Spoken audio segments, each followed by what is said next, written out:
Elliot, I was going to ask, listening to and watching the incredible performance she did of Don't Worry Kyoko, and knowing what was going on at the time with her daughter, that, I mean, it just tears your heart out, what she did on that. Was it widely known that, that they were having to go through this custody battle at that time? Would an audience have been clued into that?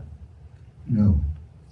And for those of you who might not be familiar with it, Yoko had a daughter with a man who would later kidnap Kyoko, her daughter, and John and Yoko spent a fortune with private detectives going around the world trying to find out where Kyoko was for years and years and years.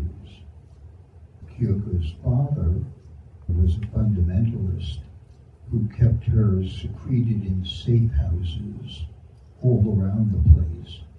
He felt that John and Yoko would be a terrible influence on this little girl, with things like bed-ins and nudity on their album cover, etc. So when Yoko sings, "Don't worry, Kyoko," don't worry, she is telegraphing a message to her daughter. She once took out an ad in People magazine addressing it to her, saying, "If you should come across this article on your mother, for years, fake Kyokos would show up at the Dakota building and try to convince the watchman to let her in to see her mother." One of my assignments back then was to interview Kyokos to see if any one of them actually was a candidate. After all that time and after all that money, after Kyoko turned 21, she did show up at the Dakota building. She did speak to her mom on the phone, who asked the doorman to let her up to the top floor, and they reunited. It's a cry, it's a wail. And even more to your question, Yoko never received the respect that she deserved, ever. I go so far as to say that she was one of the most vilified women of the 20th and 21st century. It wasn't until after John Lennon's murder that people began to look at her in a different way. She said to me once on the phone, "That's a pretty high price to pay for widowhood." I wish you could know her as I have for more than 50 years. In many ways, she's very, very different than the public image, but always passionate, always philanthropic, always committed. Long before John and Yoko met each other, Yoko published a book called Grapefruit.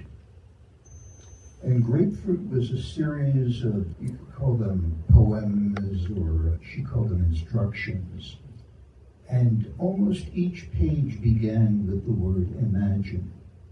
Imagine you're walking down the street and a cloud rips your dress. Like a haiku or something of that nature.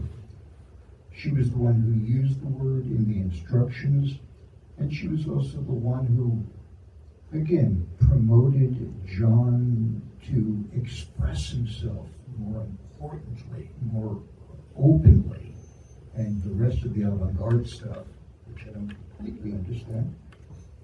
Elliot, a question for you. Living as I did in England, one watched John become political first in 67, 68, really political, and get involved in the British politics. And then, of course, when he moved with Yoko to America, he became involved in American politics.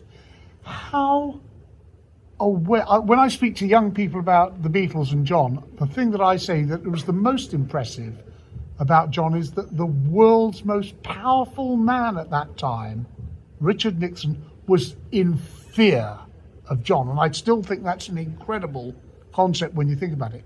How aware do you think was John of how much danger he was placing himself in by having the temerity to challenge Nixon and to challenge the Vietnam War?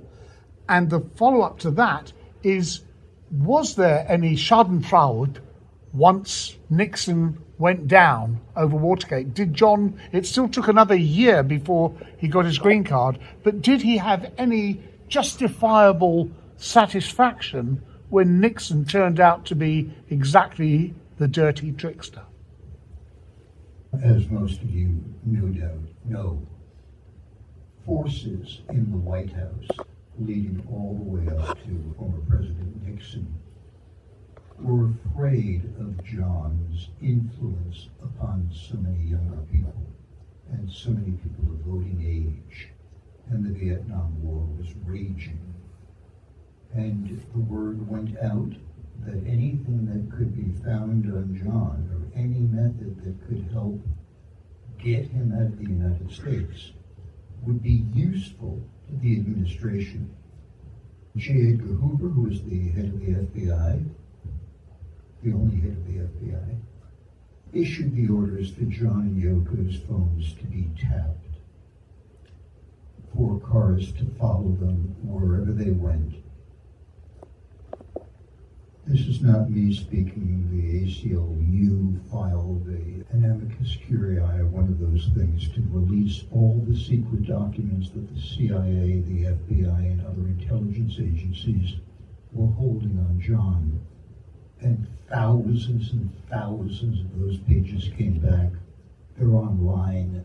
There's a book called Come Together by a Professor John Wiener who documents that. They were very afraid of it. They discussed it with Dick Cavett during my first in-person meeting with the two of them in Ojai, California. Yoko took me into the bathroom, turned on the water in the bathtub, asked me to sit close to her, and told me, whispering, "Everything that we say is being recorded. Don't say anything that could get us into trouble." And this comment from Sean that I came across in the book with this whole package, I thought was great, and I made a good note to wrap up on. Sean said, "I've spent most of my life trying to avoid speaking for him. But I do believe that one thing that was consistent about my dad, intellectually and artistically, he was never the same from one year to the next. His mind was always evolving. He was always discovering new ideas and inspiration. Whatever you think John Lennon would think today is probably not it." So thank you for your attention, for your great comments, for your enthusiasm, and go forth and enjoy. Thank all of you for being here too. It's been a real